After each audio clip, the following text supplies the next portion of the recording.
નમસ્કાર, હું Ajay Parmar, Gujarat crime દસ્તક news. હાલ આપણે રાણપુર વેપારી મંડળના ઉપપ્રમુખ સાથે ચૂંટણીલક્ષી ચર્ચા કરવા માટે આવ્યા છીએ.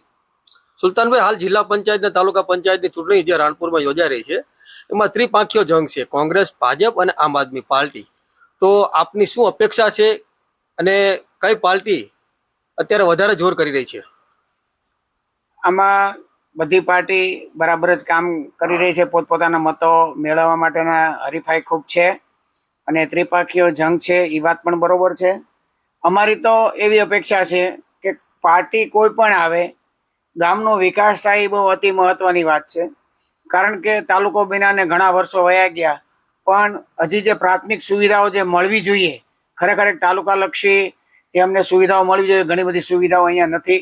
સારું એક લિનિયર બસ સ્ટેન્ડ હોવું જોઈએ, બાગ બગીચાની સુવિધાઓ નથી, પછી રોડ રસ્તાનું પણ એટલું બધું કામ સારું નથી, અને પાણી પણ અમને 4-5 દિવસે મળે છે, જે ખરેખર તો દરરોજ મળવું જોઈએ. જો અમદાવાદની આટલી મોટી પ્રજાને પાણી એએમસી વાળા રોજ આપી શકતા હોય, તો અમારે ત્યાં ભાદર નદીનું વહેતું પાણી છે, છતાં અમારે 5 દિવસે પાણી મળે છે. એટલે આવા ઘણા બધા પ્રશ્નો, વિકાસથી અમે વંચિત છીએ. તો અમે અપેક્ષા રાખીએ કે પક્ષ કોઈ પણ ચૂંટીને આવે, એનાથી પક્ષથી અમારે કોઈ મતલબ નથી.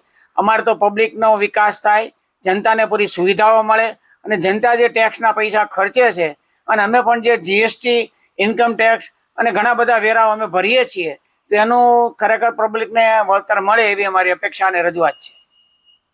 હાલ રાણપુર ગ્રામ પંચાયત દ્વારા પણ સ્થાયી લેવલે ઘણા બધા પ્રશ્નો ઉકેલવામાં આવ્યા છે અને ઘણા બધા પ્રશ્નો હાલમાં છે. તો હાલ જિલ્લા પંચાયતમાંથી કોઈ એવા આપણા સ્થાનિક દાવેદાર ચૂંટાઈને આવે તો આપણે એમની માટે શું રજૂઆત છે?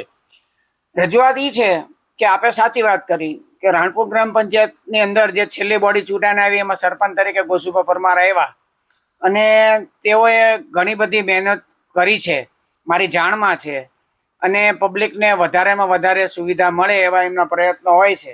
છતાં પણ જિલ્લા પંચાયતના જે કોઈ સદસ્ય ચૂંટાઈને આવે, એની પાસે મારી અપેક્ષા એવી જ છે કે તેઓ વધુને વધુ ગ્રાન્ટ રાણપુર વિસ્તારમાં ફાળવે, અને રાણપુરને જે જરૂરિયાતો છે પ્રાથમિક, એ બધી પૂર્ણ થાય, અને રાણપુરની પ્રજાને સારી સુખાકારી વાળું જીવન મળે એવી મારી અપેક્ષા છે.